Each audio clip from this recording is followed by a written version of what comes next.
Tayo na po ang lahat.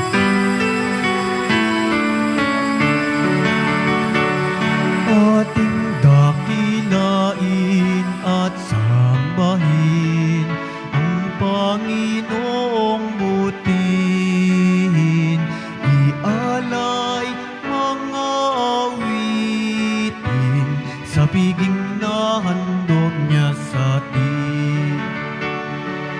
Tayo'y magbigay galang sa Diyos na sa timay lalang.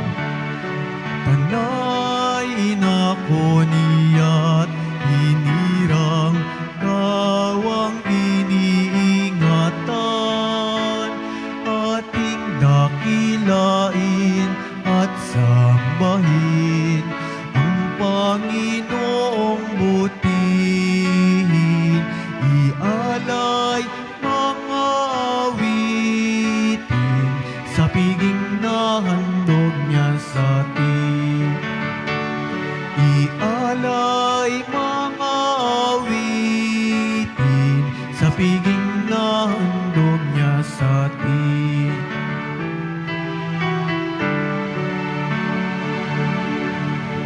Sa ngalan ng Ama at ng Anak at ng Espiritu Santo, Amen. sumainyo ang Panginoon. At sumaiyo rin. Mga kapatid, aminin po muna natin pagsisihan ang ating mga kasalanan upang tayo ay maging marapat gumanap sa banal na pagdiriwang.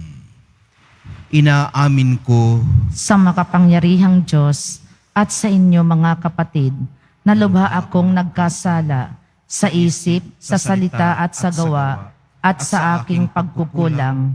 Kaya isinasamo ko sa mahal na Birheng Maria, sa lahat ng mga anghel at mga banal, at sa inyo mga kapatid, na ako'y ipanalangin sa Panginoong ating Diyos. kaawaan tayo ng makapangyarihang Diyos, patawarin sa ating mga kasalanan, at patnubayan sa buhay na walang hanggan. Amen. Panginoon, kaawaan mo kami. Panginoon, kaawaan mo kami. Kristo, kaawaan mo kami. Kristo, kaawaan mo kami. Panginoon, kaawaan mo kami. Panginoon, kaawaan mo kami. Manalangin tayo. Ama naming makapangyarihan, kaming mga tinubos mo at kinupkup, ay tunghayan mo ngayon sa iyong kagandahang loob, upang sa pagsampalataya sa anak mong si Kristo, makamtan ang kalayaan at pamana sa piling mo, sa pamamagitan niya kasama ng Espiritu Santo, magpasawalang hanggan. Amen. Magsiupo ang lahat.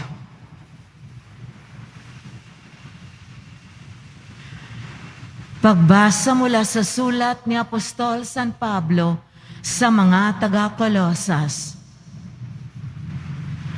Mga kapatid, nagagalak ako sa aking pagbabata ngayon alang-alang sa inyo, sapagkat sa pamamagitan nito'y na ipagpapatuloy ko ang paghihirap na kailangan pang gawin ni Kristo para sa simbahan na kanyang katawan. Ako'y naging lingkod nito nang hirangin ako ng Diyos upang ipahayag sa inyo ang kanyang salita. Hinirang niya ako upang lubusang ihayag sa inyo ang hiwaga na mahabang panahon na lihim sa maraming salit-saling lahi, ngunit ngayoy inihayag sa kanyang mga anak. Inibig ng Diyos na ihayag sa lahat ng tao ang dakila at kamanghamanghang hiwagang ito. Ito ang hiwaga. Sumainyo si Kristo at dahil dito'y nagkaroon kayo ng pag-asang makapiling ang Diyos doon sa kaluwalhatian. Iyan ang dahilan kung bakit namin ipinangangaral si Kristo. Pinaaalalahanan namin ang lahat at buong linaw na itinuturuan ayon sa aming makakaya upang maiharap namin ang Diyos sa Diyos ang bawat isa, sakdal at walang kapintasan dahil sa pakikipag-isa kay Kristo. Dahil dito, ako'y nagpupunyagi sa pamamagitan ng kapangyarihang kaloob sa akin ni Kristo. Ibig kong malaman ninyo kung gaano kalaki ang pagsisikap ko para sa inyo, gayon din sa mga taga-Laodicea at sa lahat ng hindi pa nakakakita sa akin ng mukhaan. Ginagawa ko ito upang lumakas ang kanilang loob at mabuklod sila sa pag-ibig. Sa gayon, magkakaroon silang ng ganap na pagkaunawang bunga ng tunay na pagkakilala kay Kristo na siyang hiwaga ng Diyos. Sa Kanya natatago ang masaganang karunungan at kaalaman ng Diyos. Ang salita ng Diyos. Salamat sa Diyos. Kaligtas at karangalan ay buhat sa Diyos lamang. Kaligtas at karangalan ay buhat sa Diyos lamang. Tanging sa Diyos lang ako umaasa. Ang aking pag-asa'y tanging nasa Kanya. Tanging Siya lamang ang tagapagligtas, tagapagtanggol ko at aking kalasag. Akin ang tagumpay sa lahat ng oras. Kaligtas at karangalan ay buhat sa Diyos lamang. Mga kababayan, sa lahat ng oras, magtiwala sa Diyos. Sa Kanya ilagak ang inyong pasaning ngayoy dinaranas. Siya ang kublihang sa ati lulunas. Kaligtas at karangalan ay buhat sa Diyos lamang. Magsitayo na po ang lahat.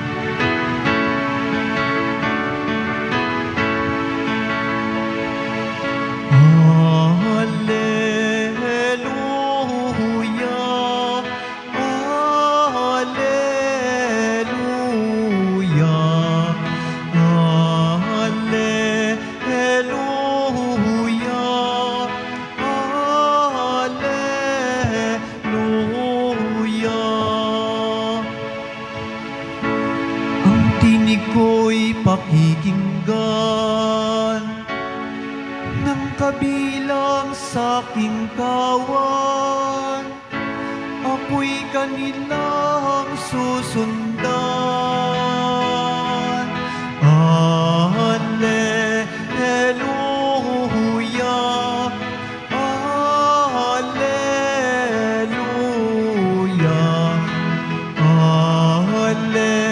hallelujah, hallelujah.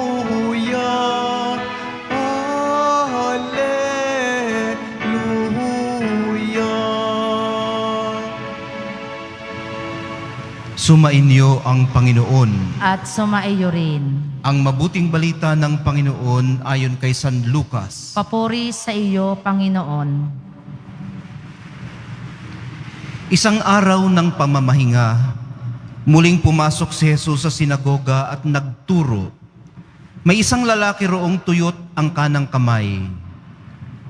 Sa hangad ng mga eskriba at ng mga Pariseo na maparatangan si Jesus, nagbantay sila upang tingnan kung siya'y magpapagaling sa araw ng pamamahinga. Subalit batid ni Jesus ang kanilang mga iniisip. Kaya't sinabi niya sa lalaking tuyot ang kamay, "Halika rito sa unahan." Lumapit naman ang lalaki at tumayo roon. Sinabi ni Jesus sa kanila, "Tatanungin ko kayo, alin ba ang ayon sa kautusan? Ang gumawa ng mabuti o ang gumawa ng masama sa araw ng pamamahinga? Magligtas ng buhay o pumatay?" Tiningnan ni Jesus ang nasa palibot niya at sinabi sa lalaki, "Iunat mo ang iyong kamay." Iniunat nga niya ang kanyang kamay at ito'y gumaling. Nagngingit-ngit sa galit ang mga eskriba at mga Pariseo, at pinag-usapan nila kung ano ang dapat gawin kay Jesus. Ang mabuting balita ng Panginoon. Pinupuri ka namin, Panginoong Heso Kristo. Magsiupo ang lahat. Magandang umaga po sa inyong lahat. iniha-highlight ng Ebanghelyo ngayon ang misyon ni Jesus na pagtuturo. Ano ho? Nagtuturo muna siya bago siya nagpapagaling. At ito pong naratibo o kwento ng kanyang pagpapagaling sa isang lalaking may tuyot na kanang kamay sa araw ng pamamahinga ay matibay na nag-uugnay sa kanya sa Ama na mapagmahal at sa kanyang misyon ng pagtuturo at pagpapagaling. At para gawin ito sa araw ng pamamahinga, ay kapahayagan lamang ng malinaw na pagkakasalansan ng kanyang mga prioridad. Alam niya kung ano ang mahalaga at alam niya ang mas mahalaga sa hindi masyadong mahalaga. Alam niya kung sino ang dapat unahin at kung ano ang dapat unahin. Kaya nireject muna niya yung mga tinatawag na rabbinic system of religious laws na humahadlang sa mga tao na isakatuparan ang utos ng Diyos na mag-ibigan at kalingain ang isa't isa. May mga tumanggap sa mensaheng ito ni Jesus at meron din namang hindi. Sa ngayon, maaari nating matawag na paralisado ang kondisyon ng taong yun na pinagaling niya. At lalo pa siyang umani ng simpatya dahil sa paghadlang ng mga eskriba at pariseyo. Nagdesisyon pong matibay ang mahal na poong Jesus Nazareno at nung makapagdesisyon siya, inaksyonan niya yung kanyang napagdesisyonan, anuman ang balakid. Ang tanong po ay kung mas mahalaga ba ang kapakanan ng tao kaysa sa seguridad ng establisadong mga batas at reglamento. Walang dudang para sa mahal na poong Jesus Nazareno, ang kasagutan po ay oo. Para po kasi sa Kanya, that which honors God cannot dishonor thy neighbor. That which leaves thy neighbor in his suffering can only be evil. Yayamang ang araw ng pamamahinga ay araw kung kailan mas dapat kinikilala ang kagandahang loob ng Diyos. Walang ibang naaangkop na araw o panahon upang mahayag ang kagandahang loob ng Diyos sa pamamagitan ng ginawa ni Jesus, kundi sa araw na iyon. Jesus actually fulfills the Sabbath law by healing and being a Savior. Ni hindi po kinailangang humingi ng tulong ng taong may tuyot na kanang kamay. Si Jesus na po mismo ang nagsabing, lumapit ka rito, tumayo ka sa harap. Sa kalagitnaan ng mga nagbabalak ng masama sa Kanya. Sasabihin ko sa English yun, ano? The man with a withered hand did not even have to ask for help. Jesus told him to rise and to stand in their midst, in the midst of those who want to accuse him. Sa pagtanggap po natin maya-maya ng banal na Eucharistia, minamahal kong mga kapatid, alalahanin natin ang nagpapagaling. Kung tayo ay nagtatamasa na ng kagalingan, tinugon na ng mahal na poong Jesus Nazareno ang ating mga hinihiling at naririto tayo para magpasalamat o may hilingin pang kapupunan ng ating kagalingan, bumaling tayo sa Kanya at hingin na biyayaan tayo ng Espiritu Santo ng pusong may utang na loob at patuloy na kumikilatis na makita ang espiritu ng batas, hindi lamang kung ano ang sinasabi ng batas. Hilingin din natin sa Kanya na ipagkaloob sa atin ang grasya ng matibay na pagdedesisyon sa kalagitnaan ng stress at pressure, lalo na po sa mga taong naghahangad na ibagsak tayo. At makita rin natin at magawa, katulad ni Jesus, kung ano ang mas mahalaga at lubos na kinalulugdan ng Diyos.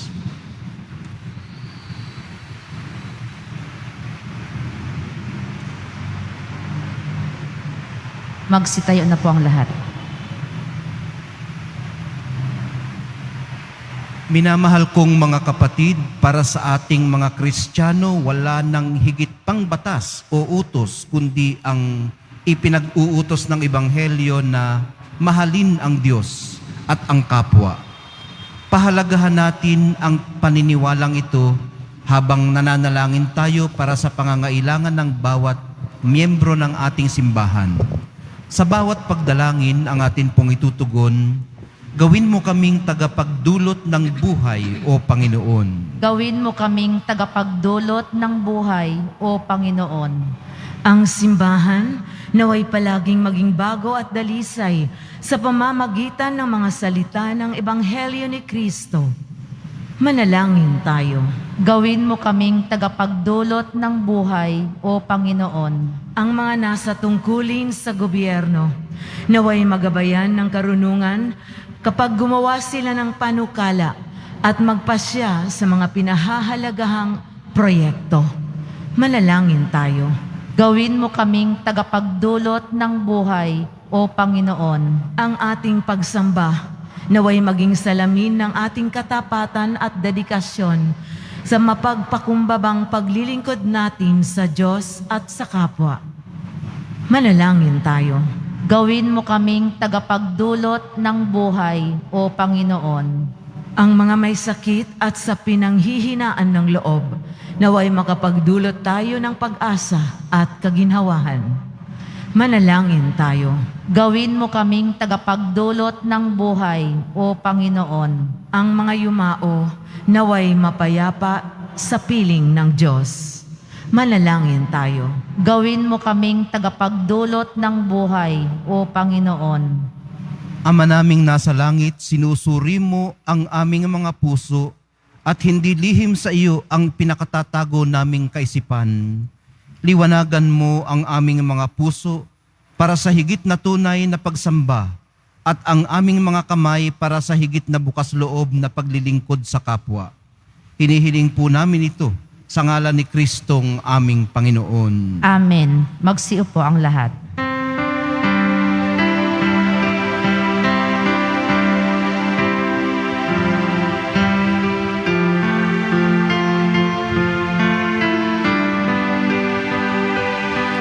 Itong alak at tinapay ay handog sa iyo, Ama.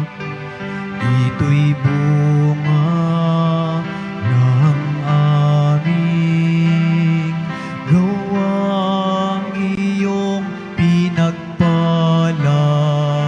Sumasamo ang iyong bayang, tanggapit iyong basbasan, nang sa amin maging tunay na katawan at dugo ng iyong anak.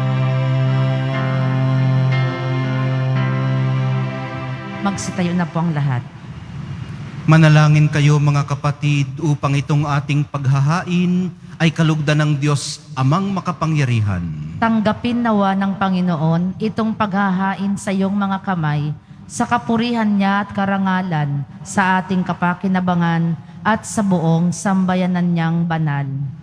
Ama naming lumikha, ikaw ang gumagawa ng wagas na katapatan at kapayapaan. Ipagkaloob mong ang iyong kadakilaan ay aming handugan ng iyong minamarapat na aming maialay, at naway magkaisa kami sa pakikinabang sa banal na paghahaing ngayoy ipinagdiriwang sa pamamagitan ni Hesukristo kasama ng Espiritu Santo magpasawalang hanggan. Amen. Sumainyo ang Panginoon. At sumaiyo rin. Itaas sa Diyos ang inyong puso at diwa. Itinaas na namin sa Panginoon. Pasalamatan natin ang Panginoong ating Diyos. Marapat na siya ay pasalamatan. Ama naming makapangyarihan, tunay ngang marapat na ikaw ay aming pasalamatan. Sa iyong kagandahang loob, kami ay iyong ibinukod upang iyong maitampok sa kadakilaan mong lubos. Kahit na ikaw ay aming tinalikdan dahil sa aming pagkasalawahan, gumawa ka pa rin ng magandang paraang may manguna sa amin para ikaw ay balikan. Kaya't ang iyong minamahal na anak ay naging isa sa mga taong hamak upang may kapwa kaming makapagligtas sa aming pagkapahamak at pagkaligaw ng landas. Kaya kaisa ng mga anghel na nagsisiawit ng papuri sa iyo, nang walang humpay sa kalangitan, kami nagbubunyi sa iyong kadakilaan. Santo, Santo, Santo, Panginoong Diyos ng mga hukbo, napupuno ang langit at lupa ng kadakilaan mo, o sana sa kaitaasan. Pinagpala ang naparirito sa ngalan ng Panginoon, o sana sa kaitaasan. Magsiluhod po. Ama naming banal, ikaw ang bukal ng tanang kabanalan, kaya't sa pamamagitan ng iyong Espiritu, gawin mong banal ang kaloob na ito, upang para sa amin maging katawan at dugo ng aming Panginoong Hesukristo. Bago niya pinagtiis ang kusang loob na maging handog, hinawakan niya ang tinapay, pinasalamatan kaniya, pinaghati-hati niya iyon, iniabot sa kanyang mga alagad at sinabi, "Tanggapin ninyong lahat ito at kanin, ito ang aking katawan na ihahandog para sa inyo."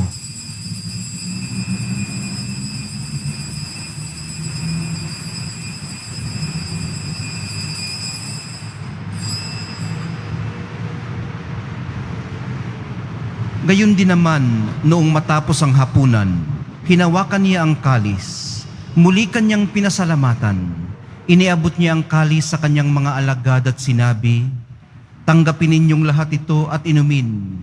Ito ang kalis ng aking dugo, ng bago at walang hanggang tipan, ang aking dugo na ibubuhos para sa inyo at para sa lahat.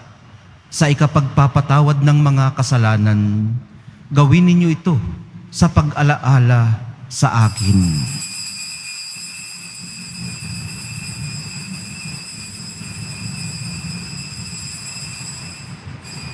Magsitayo na po ang lahat. Ipagbunyi natin ang misteryo ng pananampalataya.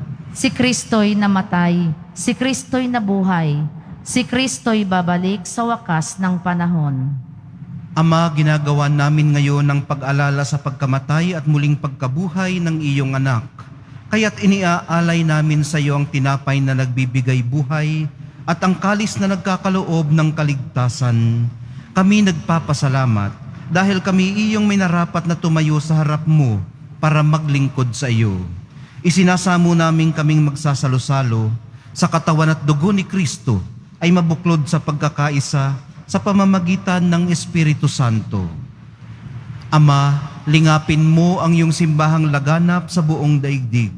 Puspusin mo kami sa pag-ibig, kaisa ni Francisco na aming Santo Papa at ni Jose na aming Arsobispot ng tanang mga obispot kaparian at ng iyong piniling sambayanan. Alalahanin mo rin ang mga mahal namin sa buhay na nahimlay nang may pag-asang sila'y muling mabubuhay, gayon din ang lahat ng mga pumanaw. Kaawaan mo sila at patuloyin sa iyong kaliwanagan. Kaawaan mo at pagindapatin kaming lahat na makasalo sa iyong buhay na walang wakas. Kaisa ng mahal na Birheng Maria na ina ng Diyos, ng kabiyak ng puso niyang si San Jose, kaisa ng mga apostol, ni San Juan Bautista at ng lahat ng mga banal na namuhay dito sa daigdig ng kalugod-lugod sa iyo. Maipagdiwang nawa namin ang pagpupuri sa ikararangal mo sa pamamagitan ng aming Panginoong Hesukristo.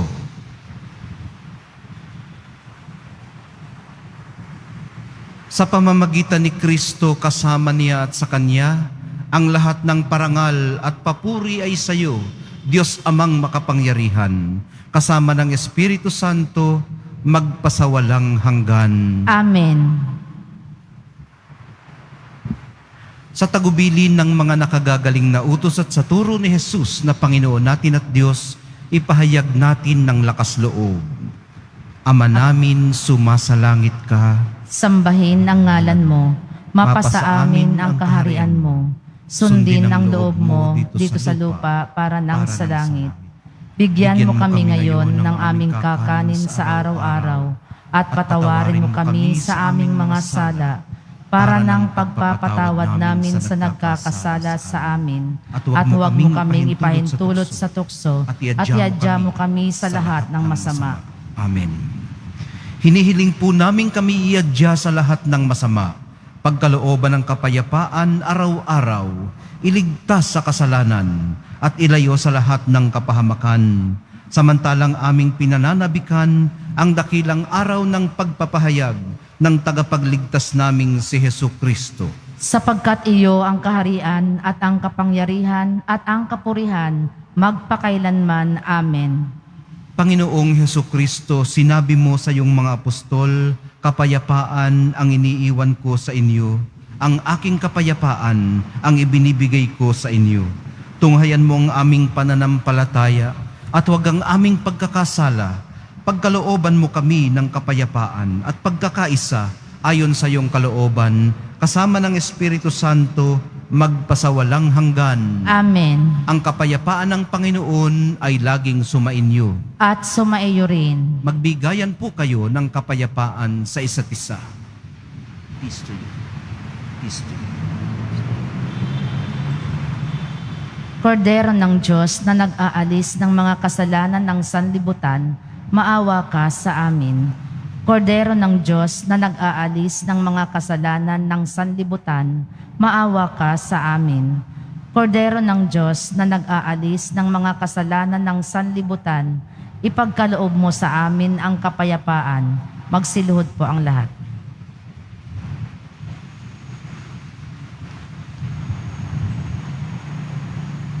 Ito ang kordero ng Diyos na nag-aalis ng kasalanan ng sanlibutan. Mapapalad ang mga inaanyayahan sa piging ng kordero. Panginoon, hindi ako karapat-dapat na magpatuloy sa iyo. Ngunit sa isang salita mo lamang ay gagaling na ako.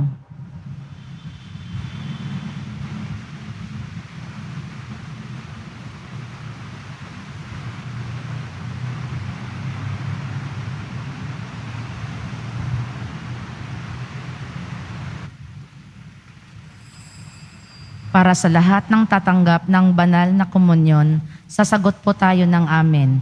Pagkasabi ng pari o ng lay minister ng katawan ni Kristo at isubo agad sa bibig bago umalis sa harapan ng pari o lay minister. Sumunod po tayo. Maraming salamat po.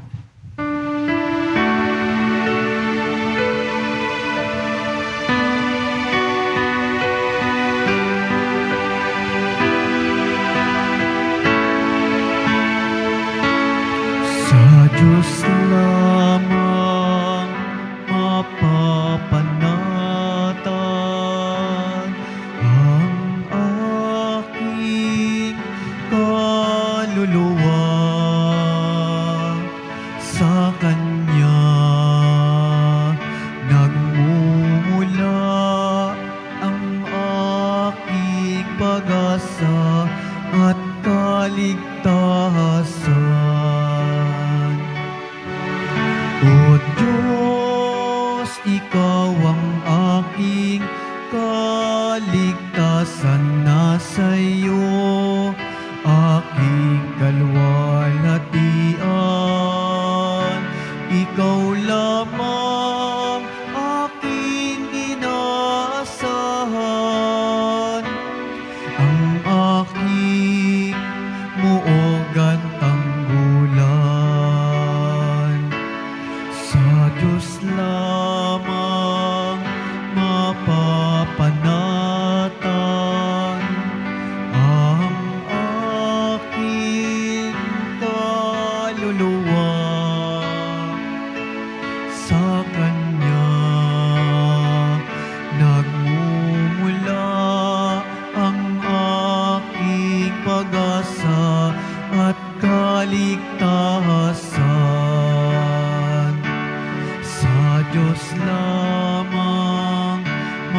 Pagkatapos ng misa, wiwisikan po ang lahat ng banal na tubig.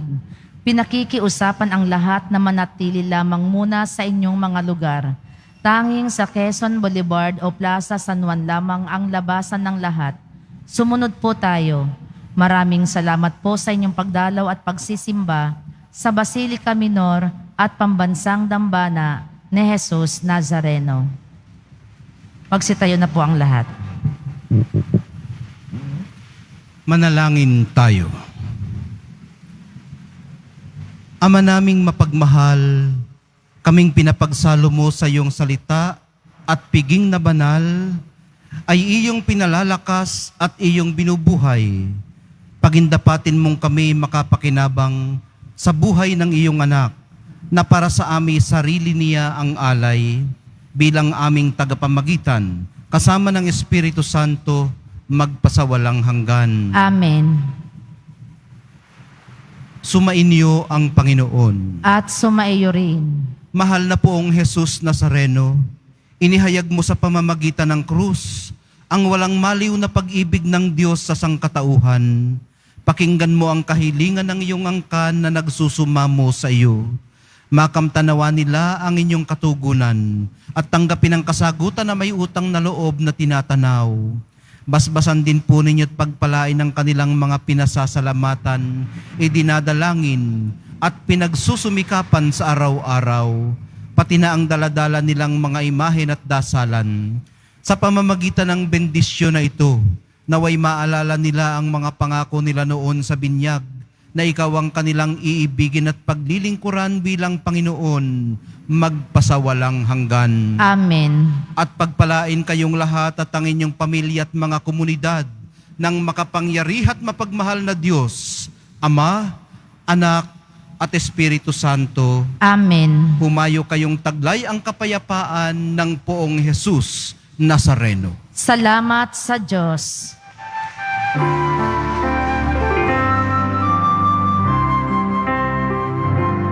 Nuestro Padre Jesus Nazareno, sinasamba ka namin.